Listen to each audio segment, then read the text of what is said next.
Hello everyone, this is JPL, and today I'm joined with... Christopher!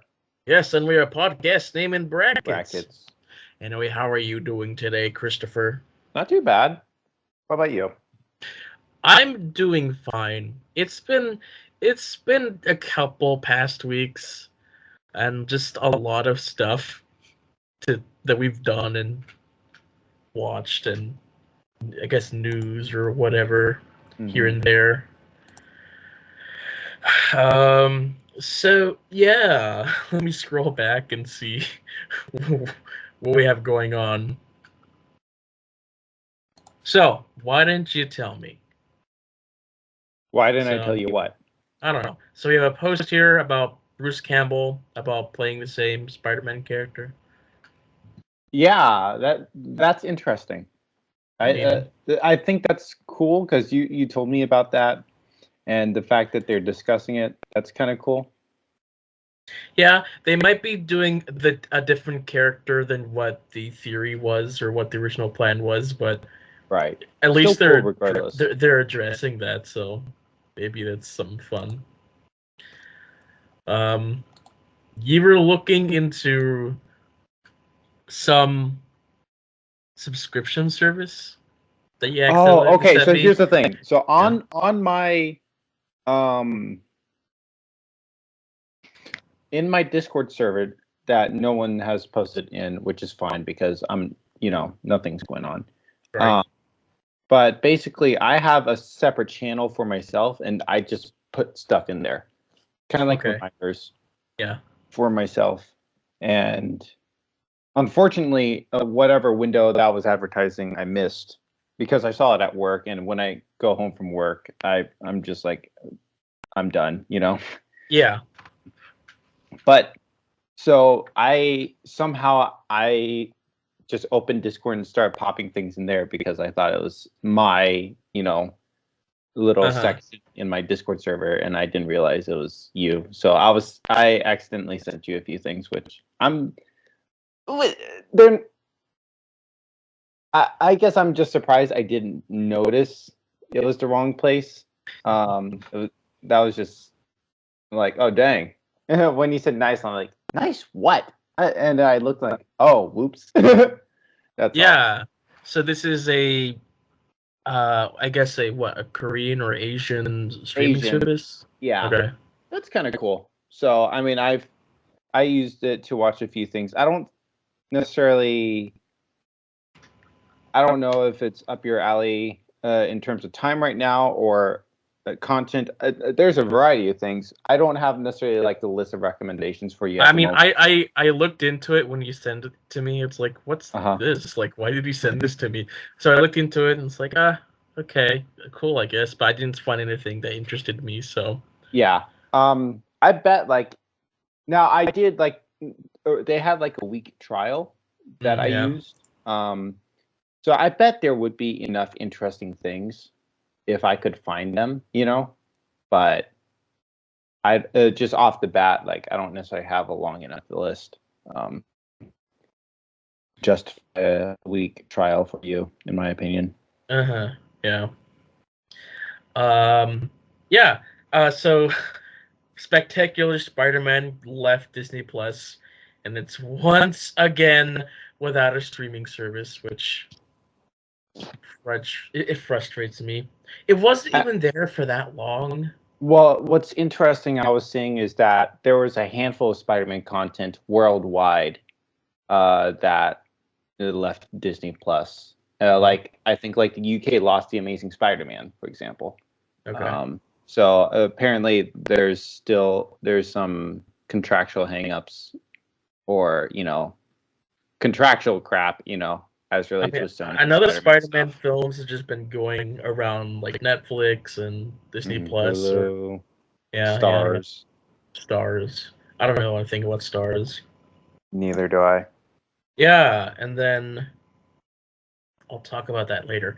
Also, it's weird to think how that I feel like the two streaming services that nobody talks about, but there's some content on there is like AMC Plus and Stars. You know what I mean? And those are never in the conversation. Well, I've had subscriptions to those two in the past, and like they don't have anything that really interests me that much. AMC has like new Walking Dead stuff, but like I don't really care. Well, currently AMC Plus has The Prestige. Okay. Because that was something I was looking into. I'm like, oh, that has to be on Max. Wait, no, it's on AMC Plus. Like, that's wild, you know? Yeah, it was also on something else. I mean, the Prestige will move around. And then I feel like Stars is like the dumping ground of like movies that you really want to see, but they're on Stars. Yeah. Oh, I want to see those movies. Oh, it's on Stars. I don't want to pay for it, so yeah. You can get like that 1 week free trial, like on Hulu. You get that thing. Well, speaking of Hulu, do you have Disney Plus right now? I do. Oh, but you don't have the bundle plan. I do not have the bundle, okay, so I'm not seeing it. So for those who have the bundle plan of Hulu and Disney Plus, you can currently access Hulu content on Disney Plus, which is pretty cool. It is pretty cool. So basically, presently it's a beta test. They say the full launch will be in the spring. So I don't know if this is just going to be like around for a couple weeks and then it's going to leave, or a month. I don't know, or if they're just going to continue adding features but they're not ready to advertise it until like the spring. Who knows what will happen? Right. Presently, all the Hulu content is stuck in the Hulu tile. So on the main Disney Plus page, the Hulu stuff is not being promoted. You can search for Hulu stuff, but even on the tabs with the movies and the shows and the originals, like the Hulu stuff will not appear. Okay. So yeah, it's pretty much just stuck in its tile. But I think it's cool that like now I could have a more unified watch list of my Disney content. You know what I mean? So that's pretty cool. And I'm not really looking into Hulu at the moment, so right. But it's cool to see. It is cool. Yeah.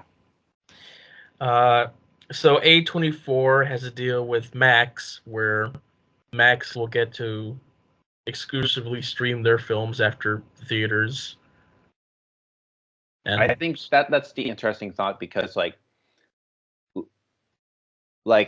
A24 had an exclusive movie on like Apple TV Plus. So that did not get a theatrical release, so that will stay like an Apple exclusive in theory. Like thinking about this, so it's not going to be every single A24 movie, but theatrical A24 movies. Like, I mean, people are happy that A24 now has like a just one place that you can, home that you can go to. Yeah. But like you were saying for Max though, it's like their decisions are just so counterintuitive. It's like, oh, we remove the HBO because we want to attract families. Oh, guess what? Why aren't families watching? I guess we'll get rid of like a bunch of stuff, like some Looney Tunes stuff. So I know about last time we talked about like a bunch of Looney Tunes shorts where shows were leaving. Those were actually just some mistake that someone made. They aren't actually leaving. So yeah, it seems like it's just a couple Looney Tunes items, not all of Looney Tunes. So that makes more sense. Yeah, because it was such a counterintuitive thing.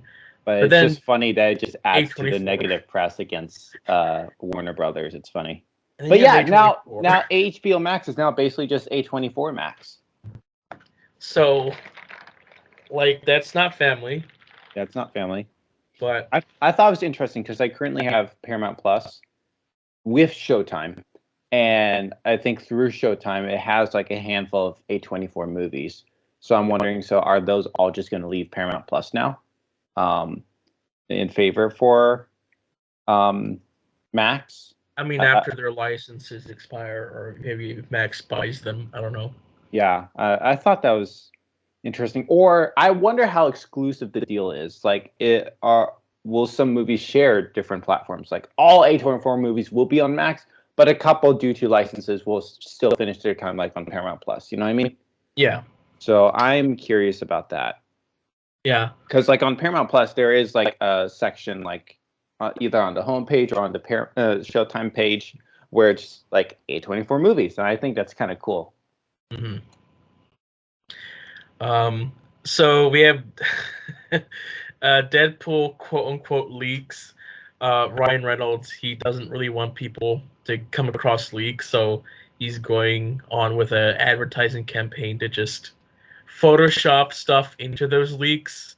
So you have like Deadpool that next to Mickey Mouse or some random pop culture characters to hide like what's actually in the film, which I think it's funny and it's like on par with what the films are like.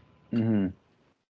And someone had an interesting point. Maybe that is one reason why so many super Marvel specifically have shifted more to like CGI idea, so that they can be filmed inside and not get spoiled a lot. And I'm like, huh, that's interesting.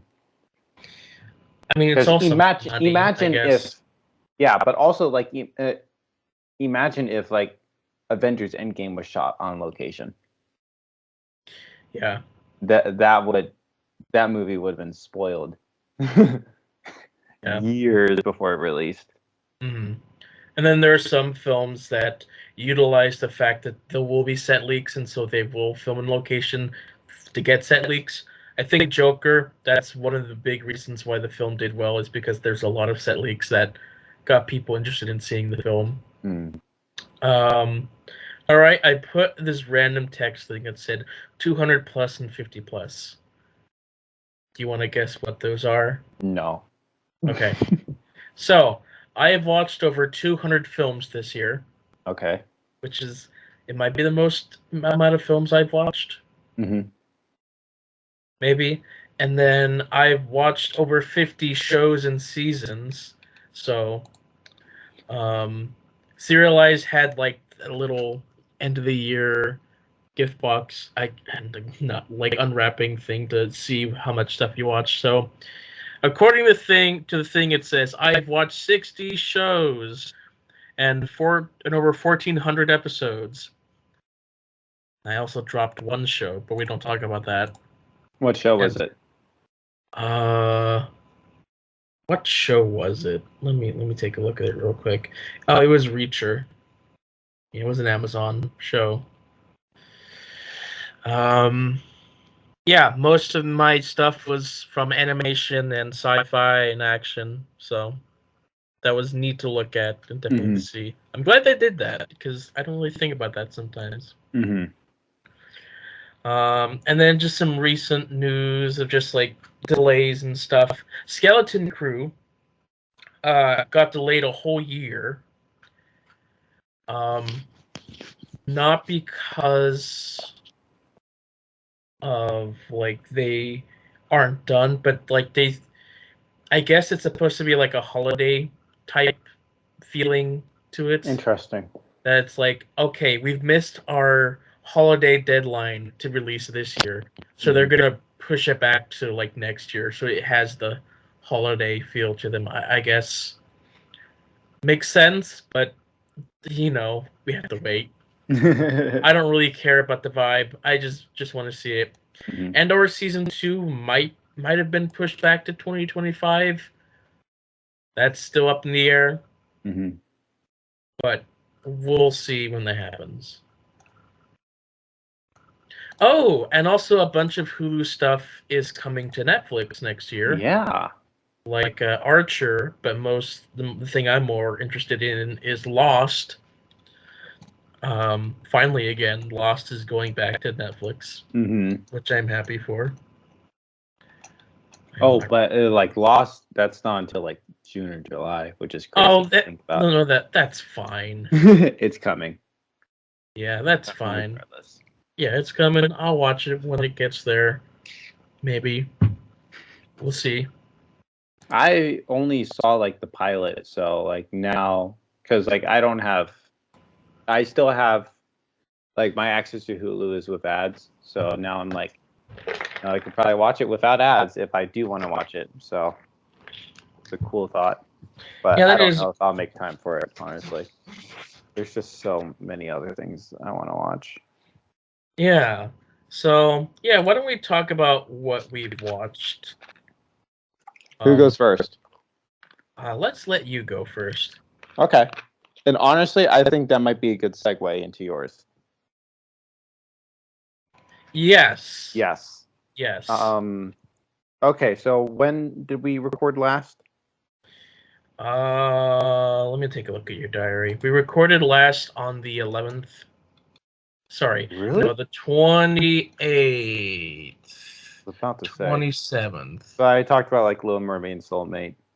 Cool. So Yes, you did, yes. okay, cool. We don't have a lot to talk about, which is nice, I guess. Mhm. So the one outlier I will mention is that me and my roommate watched a TV show, and I'm trying to think what TV show we were watching prior. I feel like it was Pachinko Apple TV Plus. We probably finished that in November. Don't remember when, and that took a little while to finish. And actually, I watched it. I thought it was interesting. I really wanted to show it to my roommate. Wasn't sure what he would think, and I wasn't like picking up on his vibe. So I was like, just kept like stalling on watching next episodes. And when I found out he really liked it, I was like, okay, let's get through it. So I believe we could finish that in November. I doubt there was anything between that and Him of Death. So Him of Death was a show that was on Netflix. It was termed a Netflix original. And guess what Netflix said? Last day to watch, December 4th. Nice. So I'm like, ugh, why? Freaking Netflix original. And it leaves. So Mm-hmm. they say Netflix original, but it's actually just Nation Film that they have the rights to stream on Netflix and call it original. Yeah, that's what I kind of figured, but also like that's just really because there's some things that like streamers will acquire but won't term as an original. You know what I mean? Netflix just does. But even we're seeing with Disney Plus with the Doctor Who specials being termed as Disney Plus originals, which is interesting.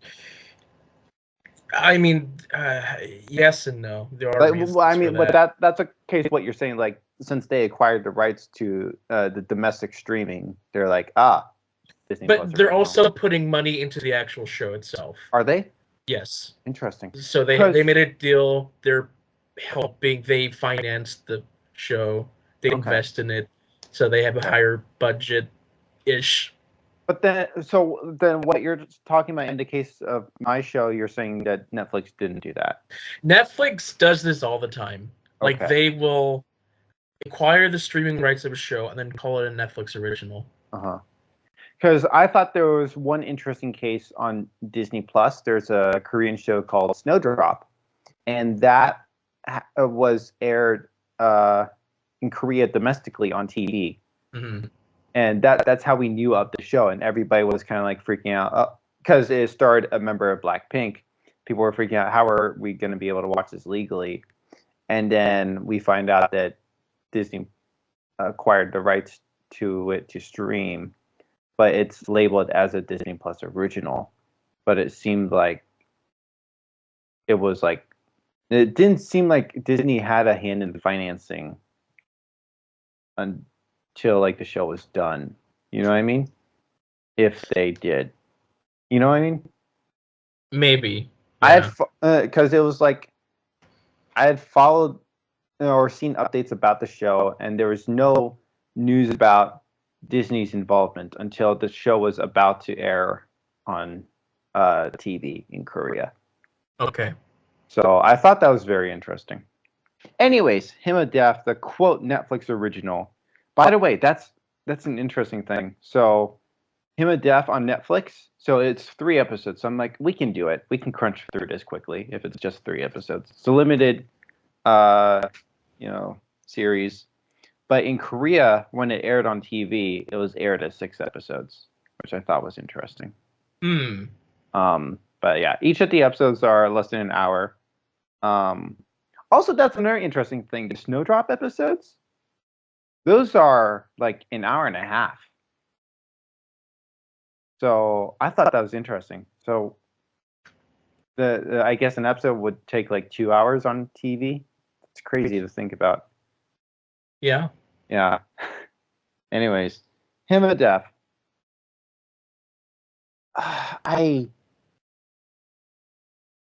It's a.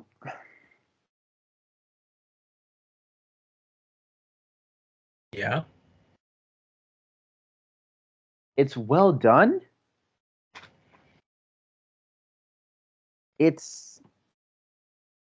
But It's the ending is just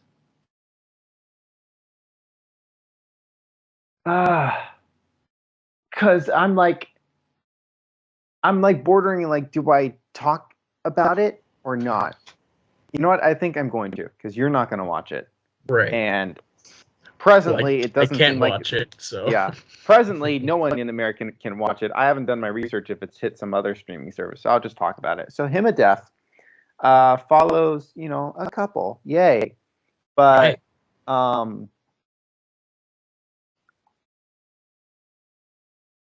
this happens during the time that Japan was occupying Korea. And so the man is a little bit of a freedom fighter of sorts, but he does it through the arts. And but his dad really hates what he does, and he's like, no, you must run my business, because you didn't really have a lot of rights as a child. You were meant to follow your parents in every way. So, but while he's doing these theatrical things, he meets a lady who joins his troupe, and she sings, and they fall in love. But it's revealed that one of the things that his father forced the man to do was to marry.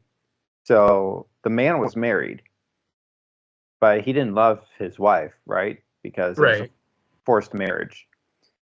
So the man wants to, write art. The man loves a different woman, but his dad has these different expectations for him. And then the woman, the I feel like the story more or less follows the woman, but I feel like I'm forgetting elements. Obviously, the first episode is a little happier, and the second episode is revealed his wife or something.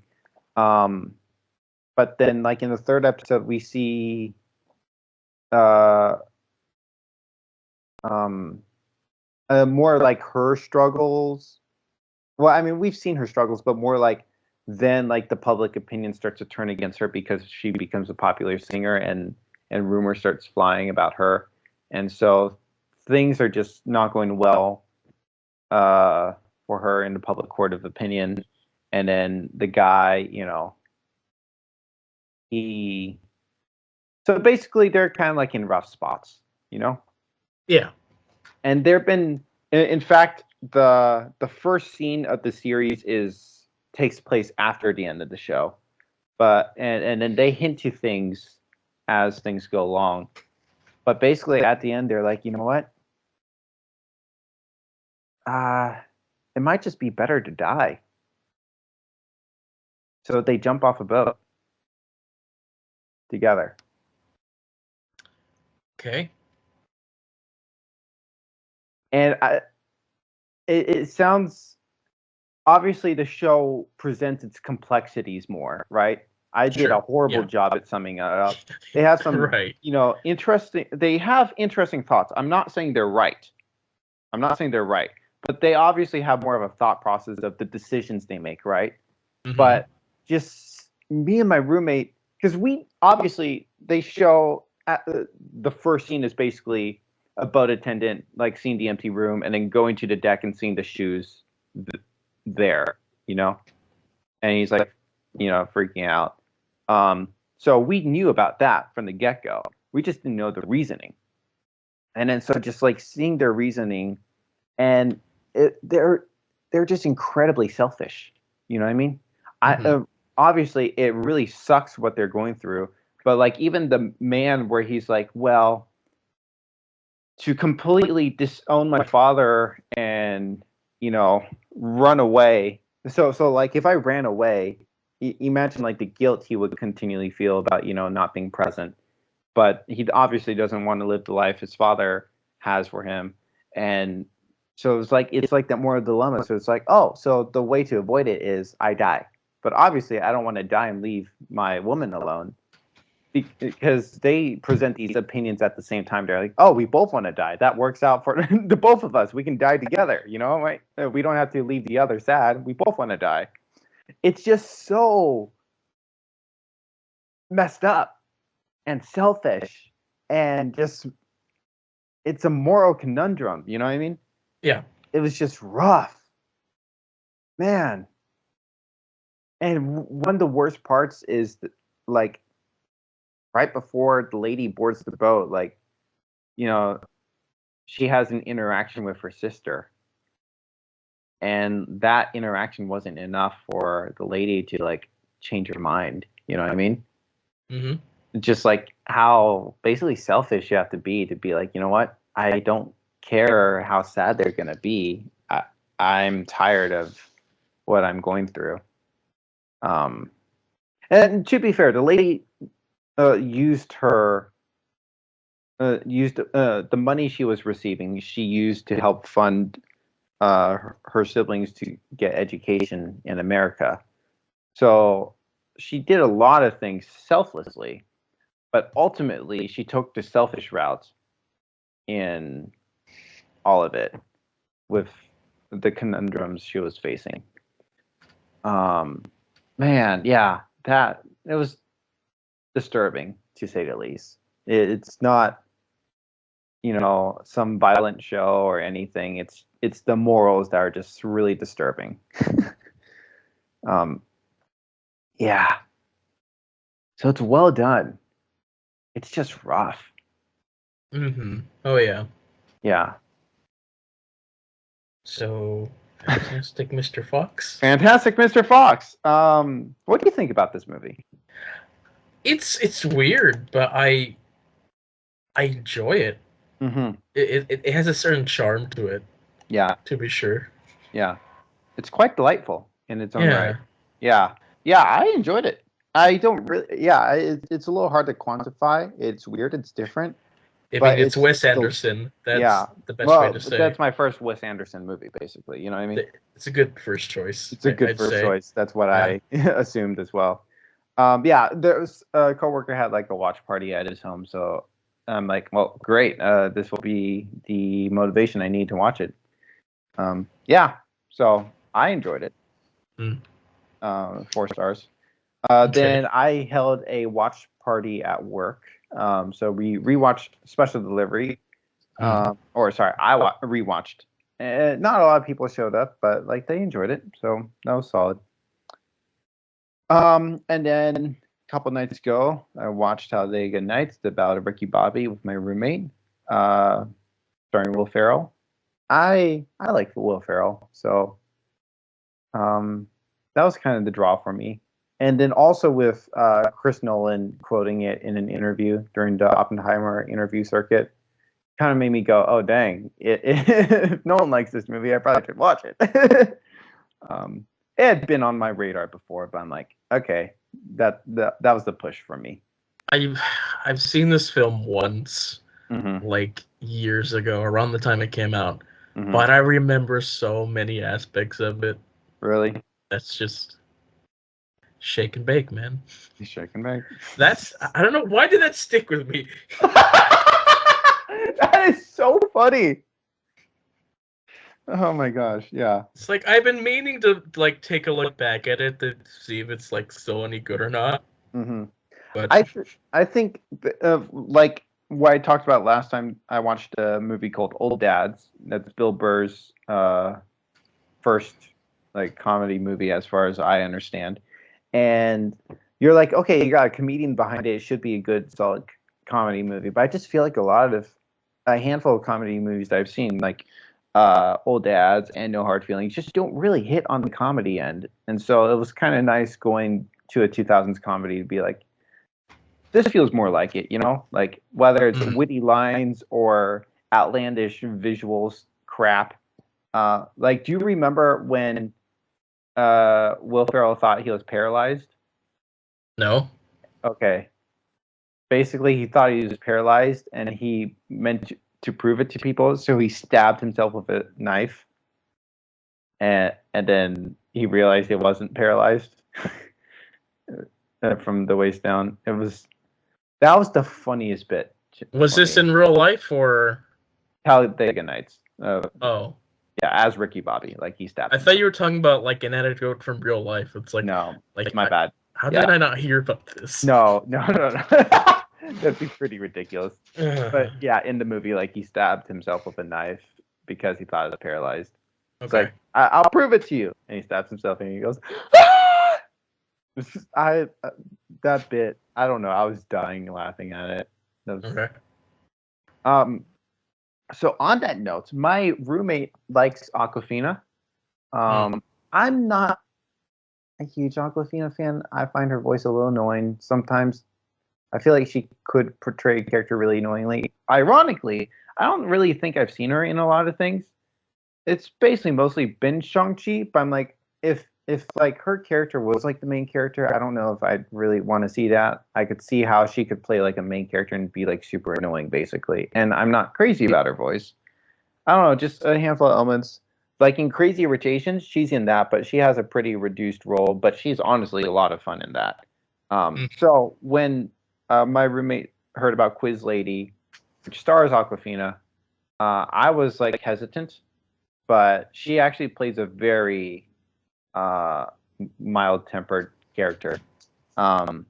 She's great in it. Also, she co-stars against Sandra Oh, and Sandra Oh plays the more character you'd expect Aquafina to play. And also it has Will Ferrell in it. Will Ferrell's a more reduced role, but he has a pleasant presence. He doesn't play comedic character.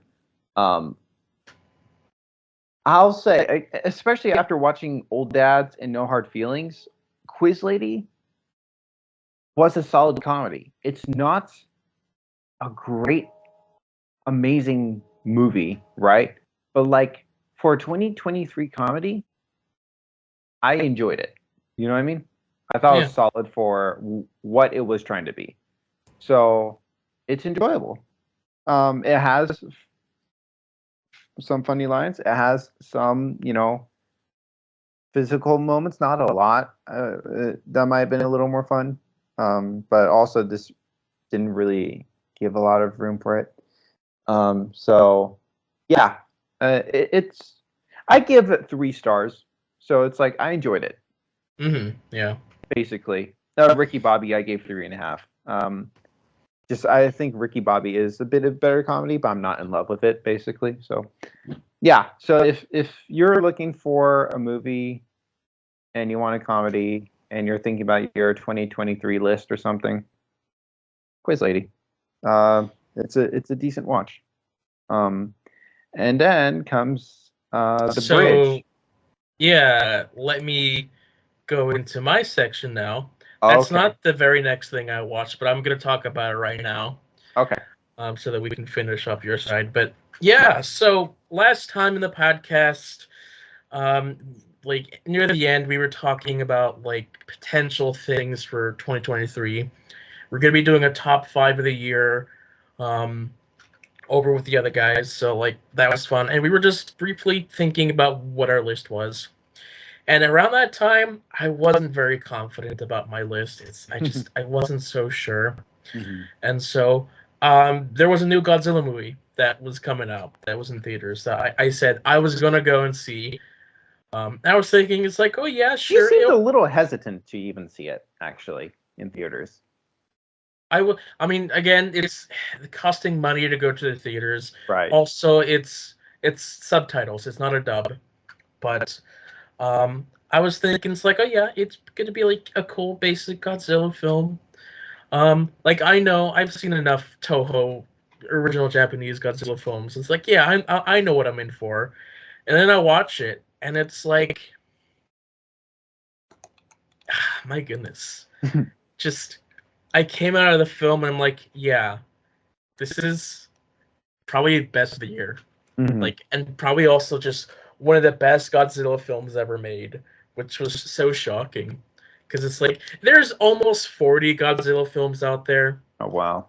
And like you'd think it's like, oh, there's not much more they can do, and then they do it in this film, and Mm-hmm. it's shocking. It's so shocking how the thing that I really gravitated towards was just the themes of the film, and then just how good the human plot and the human characters were to the point where I was like, man, I'm not watching this for Godzilla anymore. I'm so interested in these characters. Mm-hmm. And to the point where I do not want to see Godzilla on screen right now. I Mm-hmm. don't want to see what he does to these people. Um, and I just love how Godzilla, like the best versions of Godzilla's usually have Godzilla represent a theme or of something. So the original Godzilla was nuclear bomb. The Shin Godzilla from 2016 was Godzilla was that earthquake that happened in Japan and the tsunami that happened like a decade ago. And then in this film, the Godzilla is a much more personal representation to our main character, and it was just I connected it to it so much that I'm like, yeah, no, this is really good.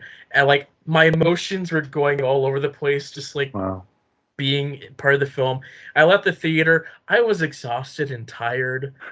And it was like, man, that you know that you've watched a good film when you're exhausted from just the emotions of going through it. It's yeah, I'm excited to talk more about this when the Yeah. podcast comes around. Yeah. I'm presently like sorry to spoil my list, but like presently it is my favorite movie of the year. I personally give it 4 stars just because I don't necessarily have much of a connection to Godzilla. I did not watch the movie Sure. for Godzilla. I watched the movie because a lot of people love the movie. My Yeah. roommate likes seeing movies in theaters, and I needed a good movie for my list. Those were like the 3 motivating reasons. So I'm like, all right, bet, let's watch it. I think like if it released like in the middle or beginning of the year, then I probably would have waited for like streaming or physical release than to watch it in theaters. Right. Yeah. But because we're like coming towards the end of the year, like, yeah, okay, I'm gonna watch it. And yeah, uh, very, very solid movie. I feel like me and my roommate talked a bit about it, so I don't really know how to talk about it right now. I don't know what to say, but it's really solid. It's really solid, even like with a really small budget of like reportedly it was $15 million, But although you know what? The director is fighting against that claim.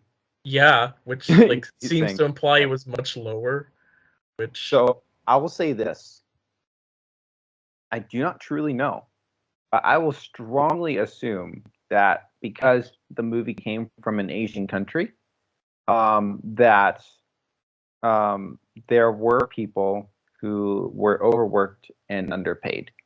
Um, possibly. so I think that is one strong thing to consider. For example, this was 25, 30 years ago. But when my dad was working in Korea, and he was working at this job, and there was a foreigner working, and my dad had asked his employer, like, who is she? And the employer said, oh, she's a part-timer. But the odd thing my dad noticed is that she was there all the time when he was there. And what my dad found out is that she was a part-timer in pay, but she worked full-time. Hmm. And so like um for me it's no surprise that like there can be uh you know I think I was even reading something recently as it relates to like Netflix funded Korean stuff where uh you know pay could be better and that's not completely like what I think one reason why Netflix invests so much in Korean content is because they know how to make things cheaply and they don't pay people super well. Not necessarily Netflix not paying people well, but the people producing these pieces of content, you know. So I find that very interesting. However, um, another significant thing to consider, and this is an observational theory, but I think it's a very solid observational theory. So I will talk about Korea for specifically, but it bleeds over into Japan. So, like in America, we can have these blockbuster movies. You know what I mean? Guardians of the Galaxy, $250 million, made over 800 million worldwide, and a lot of people think if it hits the 250 million in terms of box office, people think that it breaks even. But no, you have to think about theaters take a cut. You have to think about advertising. Two significant things that advertising is not part of that 250 million budget, and the theater taking a cut. Like when we hear about the box office, like it's not divided. We hear how much the studio takes and how much the theaters take. So the movie has to, generate a lot more money than just its 250. And so Guardians 3 making 8 million, it probably broke even in the theatrical market. So America, we have a lot of people in the country, and our movies are popular around the world. But like Korea making a movie, all they really got is their people, because how often does a Korean movie play in America? Heck, how often does a Japanese movie play in America? This weekend was an anomaly. The top three, two of the movies being from Japan, the new Studio Ghibli movie and this Godzilla movie. Doesn't happen often where we have these big international success movies. You know what I mean? What I think presently Godzilla is the highest grossing Japanese movie in America. Probably the new Ghibli movie might overtake it. But Maybe. like that's crazy. That's the highest grossing Japanese movie in America. So we don't have a lot of these international titles playing in America. So who is their market? Their own country. So you can't have a big budget. So Japan, I don't know what the average budget is for a Japanese movie, but in their minds, they're thinking we're making a movie for our country. So we can't have $100 million budgeted movie, right? I think the most expensive. No, I'm getting that figure mixed up.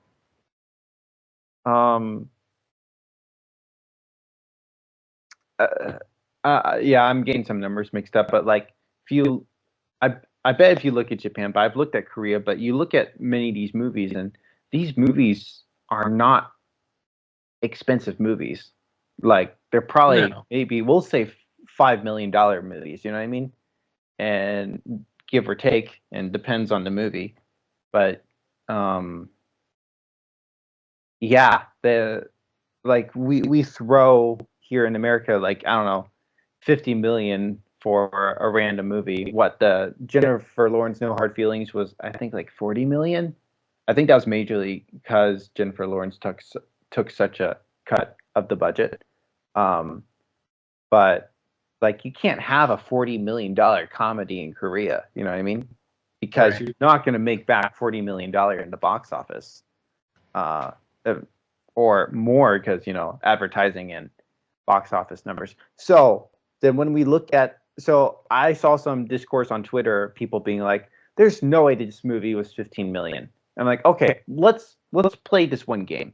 Let's pretend that people were not paid fairly, and in theory, maybe this movie should have been more expensive in budget. So let's play the game and say it should have costed 30 million if people were paid fairly, considering if they were not paid fairly. So even a 30 million budget, that still puts a lot of our current Hollywood movies to shame.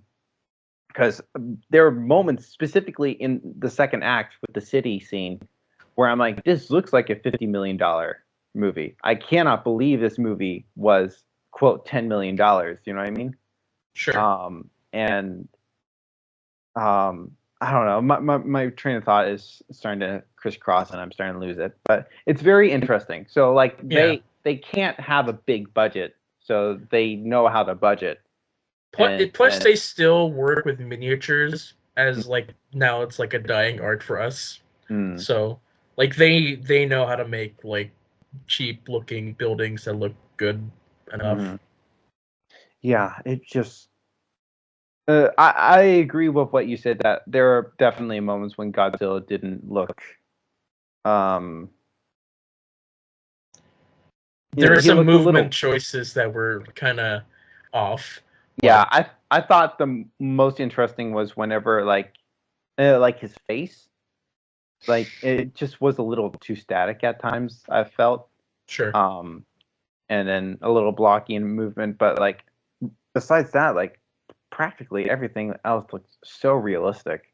right. Especially like that city scene. I was so impressed by that. Mm. I'm like, yeah, like if you told me this was like $50 million, I'd believe you.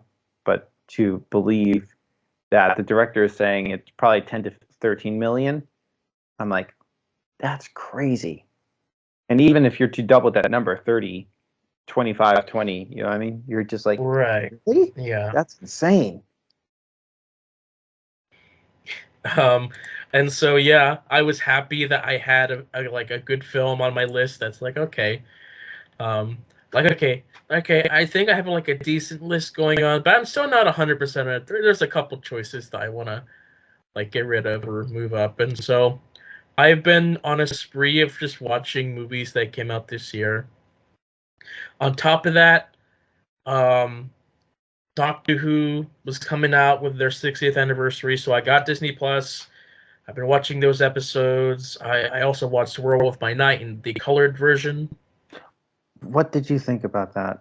So there were there were a couple things that was like okay. Some things look much better in color. Like Man Thing, he looks so much better in color than he Mm-hmm. did in black and white. Because in black and white, he just didn't quite seem to fit. But then the blood effects just looked so bad. Mm. Because they hide the VFX in black and white, but in color it's like so obvious that it's like okay. Um, Visually, it's not memorable at all because it was more so made to be in black and white. But it was surprising to see how much color lights they had going on. It's Mm. like, ah, okay, that's interesting. Um, I would have preferred if they did the more what they were trying to convey was the Technicolor style of like, okay, we have this black and white film, we're gonna add color to the film like after the fact.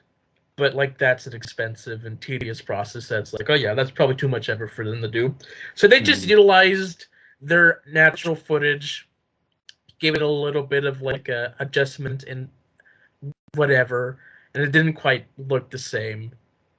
But Mm. it's still there. You can watch it. Mm-hmm. I like the color red. That popped up so much in Mm-hmm. this one. I feel like that was because I watched it for Halloween, and I thought that was. I still have mixed feelings about them accenting the color red in the black and white because it feels a little strong at times. But it's cool. I still love the fact that it was black and white. Sure. Yeah. Yeah. And so going through my whole spree of like, okay, let me watch a bunch of films that came out in 2023 and Hmm. see what more I can add to my list or what could be the worst film of the year. So, starting with like Amazon, I watched Renfield, which is the Nicolas Cage Mm. Dracula film. Um, I mean, it was all right. I was not Hmm. expecting it to be any good. It was pretty much what I expected it to be, but it was it was something for Hmm. sure. Nicolas Cage is Nicolas Cage, and you love it, I guess. Hmm. Then I watched Cocaine Bear. This Hmm. was a double feature I did. It's like okay, well I watched like a not so great movie. I guess I'll watch another not so great movie. I guess so. I watched Cocaine Bear. Um, I don't have much to say. It's a bear that does cocaine, goes on a murderous rampage. It's like at that point I was really tired, and I just like I don't want to think of a review. I don't want to put much thought into this, so It was I put funny. It made me laugh. yeah. I think it's not the worst film of the year because it's more coherent than Ant-Man, if I'm being honest. Mm-hmm. Like, there's more of a story going on in this one Hmm. than Ant-Man, but whatever. Um, so it's like, okay, let me try and finish the Fast and Furious films so that I can see if any of them, the new one, does anything. So watched Hobbs and Shaw. I watched Fast 9. Um, they really should have just stopped. Like, because in Fast 9, They go to they, space. they go to space, and it's like, Did you okay, know about that? I knew about that. That was in the Okay. trailer. That was What? in the trailer that they were gonna go to space. Oh my gosh. So like that was the one thing I knew. It's like, oh yeah, they go to space in this one somehow. And then like I was like, how are they gonna make Fast X after going to space? Mm-hmm. And they chose the right story of like, okay, in all these other films, our gang seems kind of unstoppable. So in this one, like the villain's gonna be winning the entire time. It's just like, okay, you actually had a very fun villain. But Mm-hmm. like I was like, man, the stunts aren't as interesting. Like you went to space in the last one. Like, what are you gonna go? Downgrade? Sure, Mm-hmm. yeah. And then they had the gall to be like, okay, this is gonna be like our Infinity War film. We're gonna end in the cliffhanger where everybody loses or dies, even though we know they don't. And it's like so poorly done. There's no plot really to this film. It ends, and I'm like, really? You end here? Why? Like, it ends in a cliffhanger. It's like, oh no, the dam is about to break. He's about to drown. Credits. Endgame, Infinity War, at least, they lost. And then it was the last thing was just Thanos being happen and the others contemplating what just happened. Here, they're in the middle of an action beat. And it's That's like, weird. it is really weird. And the next film doesn't come out until 25. So, Well, bad. what aren't they even teasing like they're being in between with Dwayne The Rock Johnson or something? Maybe, or maybe he's in the next one. I don't know. So Wild. wild, like all these films, all the Fast and Furious films have been wild to watch. They're not great story wise, but like they have action. If you like action, then you They have have that. action. You have Mm-hmm. action. I guess speaking of action. I went through and started watching the John Wick films. Like, I've seen bits and stuff here, but it's like, okay, John Wick 4 came out this year. I Mm-hmm. guess I'll finally go through and watch the series as a whole. And yeah, I've enjoyed watching them all. Like, there's not a whole lot of story in any of them. It's like, okay, basic premise, action for the rest of the film, which, Mm-hmm. I liked it. It's really good choreography, really well Mm-hmm. done. Um, Fourth one has some issues with the mixture of story and action. But overall, the quality has remained consistent throughout the Mm-hmm. film. So that's good, I guess. Then it's like, okay, Leo, this Netflix animated film. It's an I didn't realize you watched that. Adam Sandler.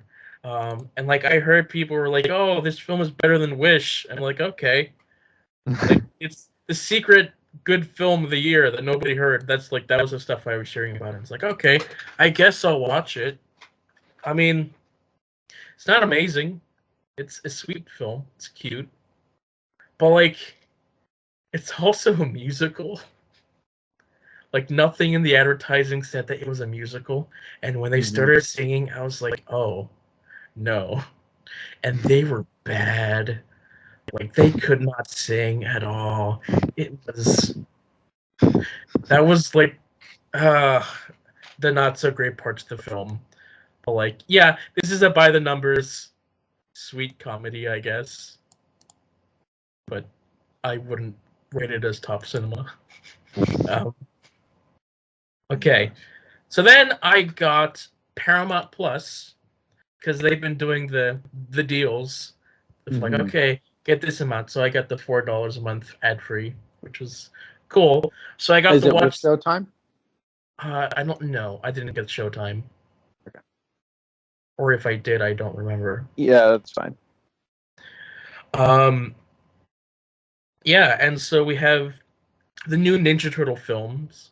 You know, I like Ninja Turtles. I grew up with them, so it's like okay. The animation I knew was probably gonna be good, and it was. It was good. It was very flashy, but I wasn't the biggest fan of this interpretation of the characters, and so yeah, it was one of those things. It's like okay, yeah, there's so many different versions of the characters.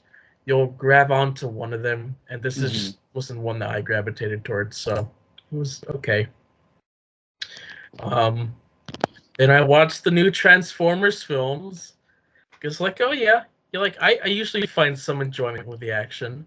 Mm-hmm. I didn't really find this one that great. It was just like, oh, the plot is like the same one of a previous film, but like watered down and boring. I don't really care about the characters. I don't really care about the world anymore.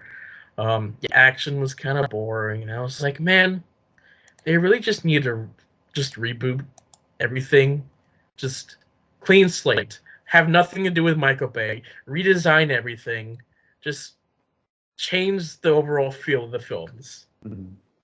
That's what they need to do. Because like I'm so done with this. It's at this point I don't care. The Mm-hmm. story is so convoluted. I don't know what's what anymore. Let me take a sip of drink.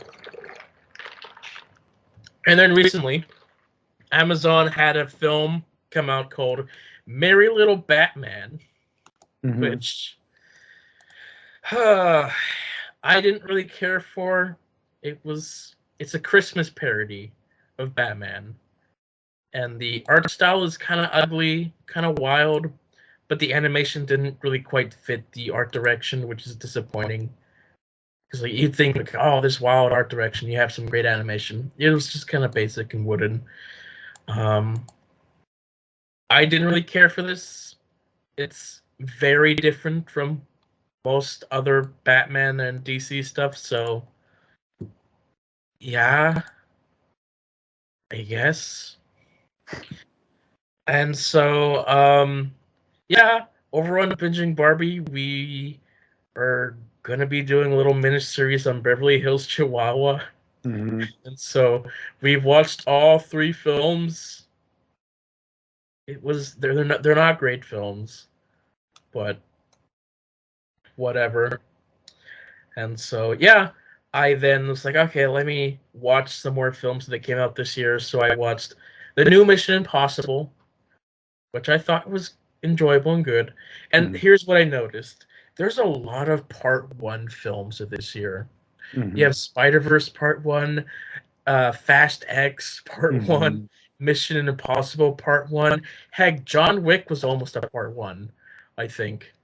So, like, everybody's doing the Infinity War thing this year. And I think Mission Impossible did it the best in terms that it told a complete story while setting Mm-hmm. up the next one instead of just ending. Mm-hmm. So good on them. And then I also watched John Wick 4, which Mm-hmm. I mentioned before. Then I was on Amazon and I just saw this title. It's Wrongfully Accused. It's a comedy, a parody spoof film of The Fugitive. I was like, oh, how I haven't heard about this. So I guess I'll watch it. Leslie Nielsen's in the cover, and I like him. So I watched it. I mean, it's what you expect from a parody spoof film. Just wacky nonsense. The film peaked at the very beginning because Lamb Chop was in it. I don't know if you know Lamb Chop. Do you know Lamb Chop? I've heard the name, but I don't know who he is. Lamb Chop was this puppet from this like TV show from like way back in the day, and it was like I watched a few episodes as a kid, and it was like, oh, Lamb Chop, and Lamb Chop appeared in this film at the very beginning. I was Huh. like, wait, that's Lamb Chop. What's Lamb Chop doing here? And so that was my highlight of the film, Lamb Chop. And so the last film I watched of note recently was Dungeons and Dragons, because like, okay, It's on Paramount. Well, I'm sure. I also watched it on Amazon. Oh, Because was it on Amazon? it was on Amazon, so. Oh, wild. I guess they're So, just trying to, reach more of an audience. I guess.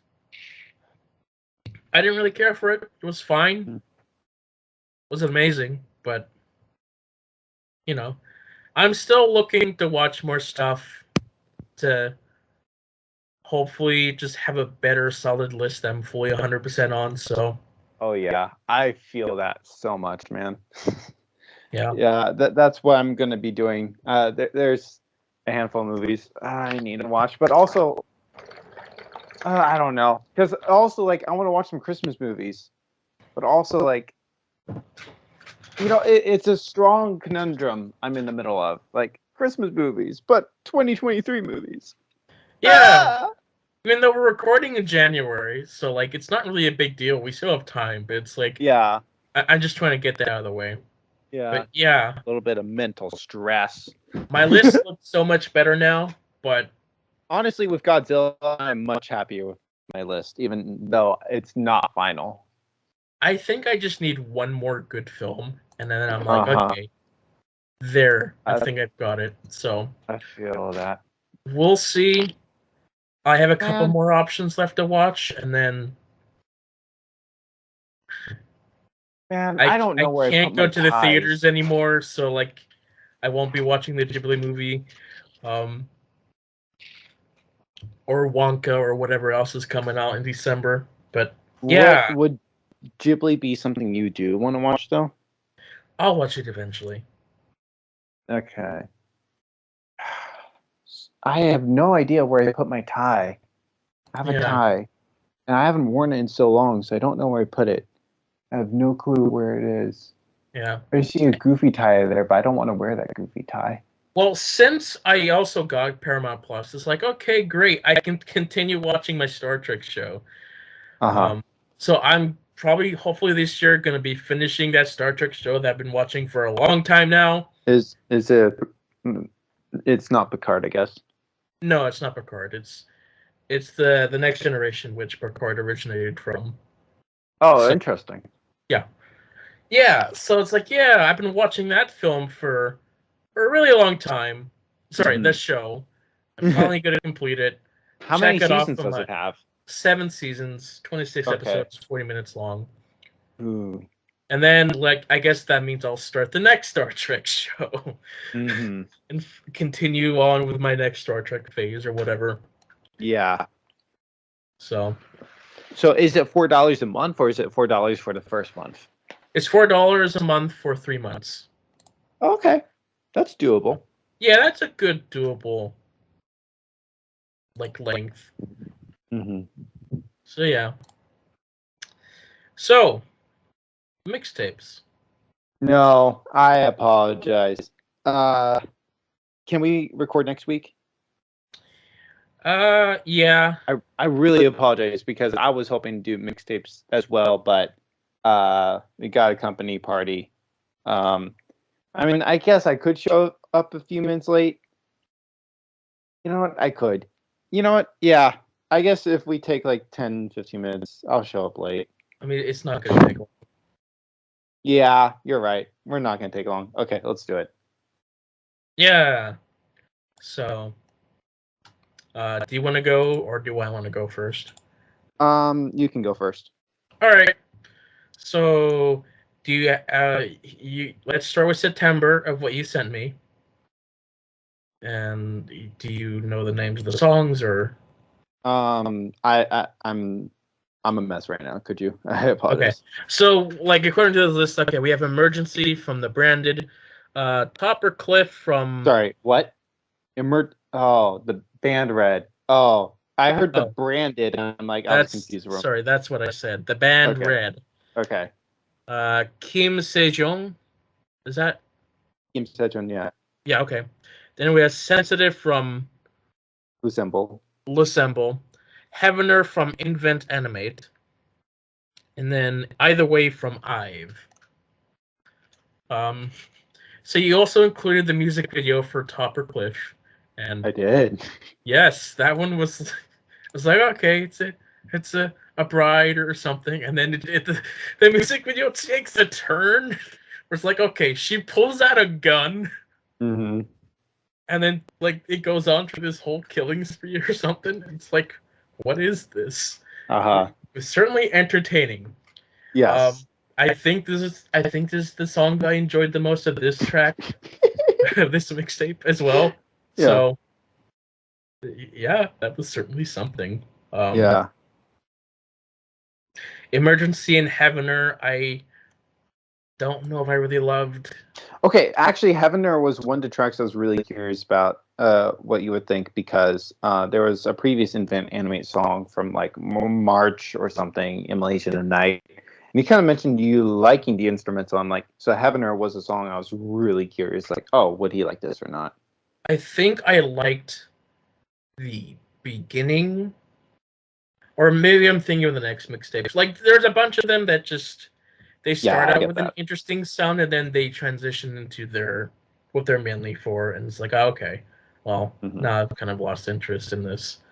But Sensitive and Either Way, they were decent songs as well. But Topper Cliff was the one that stood out to me the most. That's Yeah. for two reasons. One, I kind of like the sound, and the other one was, wild. Yeah.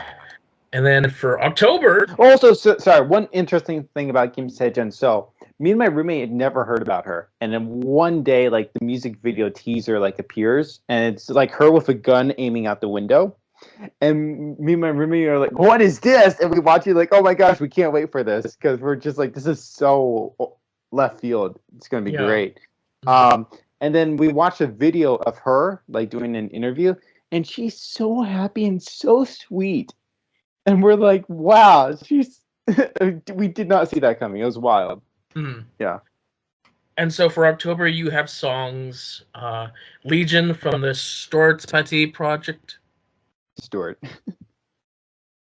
Okay. It's What? my dad. Oh, yeah. Yeah. Okay. Oh boy. Hard Knock from Tala or Taya. Paula. Okay. And then we Stereo got. from Encore. I think so. The And then Sixth the sixth Great great Extinction extinction. from Theocracy. And then off the record from Ive. Yes. Um, I think Off the Record was the only one I enjoyed. Okay. The others I didn't really care about. I think Stereo and the Sixth Great Extinction had good openings, but then they transitioned. It's like, oh, okay, well, Well, so what yeah. was your thought about Legion? Oh boy, I didn't really care for it. Uh-huh. So the thing is, with my dad's music, like I've just had like production issues with most of them, and so Legion was like the first song, the only song at this point, Mm-hmm. where like I have issues with it, but it's not to the point where it prevents me from enjoying listening to the song. And so Sure. Legion, I legitimately actually do enjoy. Um, so yeah, yeah, so I those wanting independent artists, Legion by Mr. Pag Project. So. Okay. Yeah, and then Ive, they're just good. They're just so good. We love Ive. Sure. Yeah. You'll Ive. All right, your list. So my final mixtape to give you Oh, it's the was final one. it's the final one. I'm happy that we're at the end here. Dang. So Well, I got some more for you. I know. So this was my movie mixtape too, since it's like, oh yeah, we started the thing with a movie mixtape, and let's end the thing with a movie mixtape. And also, there was just a bunch of songs that's like, oh yeah, I like these songs, and I don't have a place to put them. Let me just do another movie mixtape.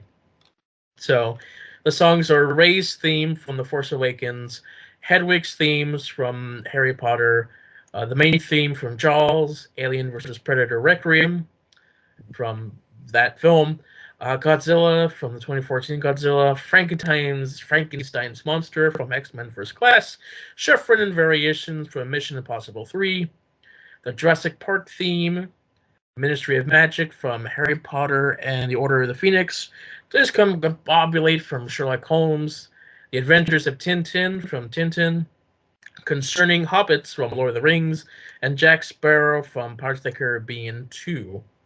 And you notice that half, if not most, of these songs are from John Williams. Yeah, I'm like, dang, I didn't realize John Williams did so much. I think that was a little bit of a surprise. Because I definitely knew he's done things, right? But I didn't realize as many as he has. Because obviously I just know him for Star Wars, right? Right. So, yeah, pleasant surprise there. Yeah, I often forget that he did Harry Potter. It's like, oh yeah, he did the first couple films. You forget about that. So, he's really good at creating themes for characters in films that just really stand out. So, a couple questions. I've only seen X-Men First Class once. When was that? So, this song didn't really play for the film, but this is pretty much Magneto's theme throughout the film. Interesting. So, this one, I believe, was played during when he was in Argentina in that bar scene. That's where this specific one played. It's also one of the final act songs. That's the version. The final act version is the one I like, but it's not on the soundtrack, so it's frustrating. The Mission Impossible song, Skiffin and Variations. I did not realize that's what it is because I've heard that everywhere and all the time and all that. You know. Right? Yeah. Yeah, that's like one that you hear all the time. And if you watch the film, like that's the theme from Mission Impossible. So, yeah, now I know that. So I mean, it's not actually called cool. Schriftman Variations. That's just the one that's called for this specific film. So, yeah. Oh, Ray's theme was pretty pleasant. I enjoyed that one. yeah, that's probably the best thing that come out of the sequel trilogy was Ray's theme, specifically with John Williams. It's like, it's a good theme. It's really good, actually. I'm happy for this one. Yeah. And then when did Cornering Hobbits, was that like at the beginning of the movie, I guess? Concerning Hobbits, yeah, I mean, it's the beginning of the film when they're in Hobbiton. It's like whenever they're talking about their life in the Hobbit's land. So it's like, yep, that's Hobbits are. Yep. Okay. Cool. Yeah. It was nice listening to these. I kind of gave my standout thoughts. Again, I thought the random sprinkling of John Williams and Hans Zimmer throughout was quite interesting. Like, oh, dang, I didn't realize Hans Zimmer did Sherlock Holmes or Pirates of the Caribbean, honestly. And then John Williams doing Tintin, like that was a surprise. So it was kind of cool to see, like all these. Yeah. Yeah. For this one, I'm wondering if like did they lead into the next film, the next song pretty well, or was there just some issues here and there? Honestly, wasn't. I think I didn't pay as much attention as I probably could have. As it relates to that. Yeah, I apologize. Today's a little tight. Sure. Yeah. Yeah, but like I enjoyed it overall. Okay. Cool. Well, like I had mentioned before, that was my final mixtape. And yeah, the next podcast episode is going to be our last one for this. Is it going to be our last one? It's our last one of our specific series, yeah. What did we talk about that? Yes, we did. Oh, okay. Gotcha. When is that? We'll talk about it after the recording. But yeah, that's yeah. We're at the end. We're that close to Christmas? That you're really close to Christmas too. Yeah, that's exciting as well. Christmas. Yay. But okay. Yeah. With that, thank you everyone for listening, and we'll see you all next time. Bye. Bye.